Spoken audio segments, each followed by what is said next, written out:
સુરેન્દ્રનગરના લખતરમાં પણ મિની વાવાઝોડાથી નુકસાન. લખતરમાં ભારે પવન ફૂંકાતા દુકાનોના પતરા ઉડ્યા. લખતર વિરમગામ હાઈવે ઉપર હોટેલોના છાપરા ઉડ્યા. તાલુકા પંચાયત કચેરી નજીક વૃક્ષો ધરાશાયી થયા. સુરેન્દ્રનગરના લખતરમાં મિની વાવાઝોડું, જેનાથી નુકસાન થયું. ભારે પવન ફૂંકાયો, દુકાનોના પતરા ઉડી ગયા. લખતર વિરમગામ હાઈવે ઉપર હોટેલોના છાપરા ઉડી ગયા. તાલુકા પંચાયતની કચેરી નજીક પણ આ જ સ્થિતિ બનવા પામી છે.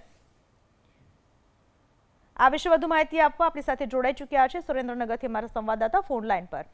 કયા કયા વિસ્તારમાં સુરેન્દ્રનગરમાં પવન ફૂંકાયો, કેટલું નુકસાન?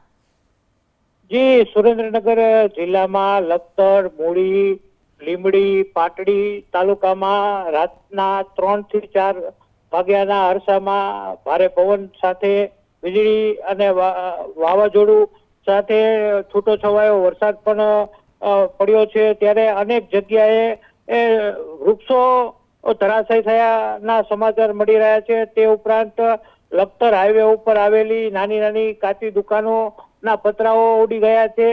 તે ઉપરાંત કલેક્ટર કચેરી પાછળના આ વૃક્ષો ધરાશાયી થયા છે. જિલ્લા પંચાયત પાસે પણ વૃક્ષો ધરાશાયી થયા છે. ત્યારે પાટડી તાલુકાના રણમાં જે અગરિયાઓ કામ કરે છે તેમના પણ ઝૂંપડાઓ ઉડી ગયાના સમાચાર પ્રાપ્ત થઈ રહ્યા છે. જી, આભાર આપનો તમામ માહિતી બદલ. તો જ્યાં જુઓ ત્યાં કમોસમી વરસાદ, માવઠાને કારણે, વાવાઝોડાના કારણે નુકસાન થઈ રહ્યું છે.